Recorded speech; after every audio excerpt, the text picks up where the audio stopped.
মানে একজন নারীর মুখে দাড়ি। দর্শক, বিষয়টি শুনতে অবিশ্বাস্য মনে হলেও বাস্তবে এসে যেটি দেখলাম, আসলে আমি তো শিহরিত। যে দাড়ি পুরুষের মুখে শোভা পায়, সেই দাড়ি একজন নারীর মুখে। আসলে কি সত্যি? খালাম্মা, আমি আপনার ছেলের বয়সে, কিছু মনে না করলে আমি একটু হাত দিতাম আপনার দাড়িতে। দিব? আল্লাহু আকবার, আল্লাহু আকবার। দর্শক, দেখতেই পাচ্ছেন যে এই সেই দাড়ি।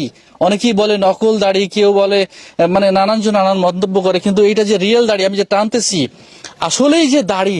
চাচি, এই দাড়ির রহস্যটা কি, এটা একটু দেশবাসীকে জানাতে চাই। কিভাবে আপনার মুখে লোম গজলো? প্রথমে যে হাসিনা পাশ করলো কত 96 না কত, হ্যাঁ, ক্ষমতা এসেছিল প্রথম পাশ করলো।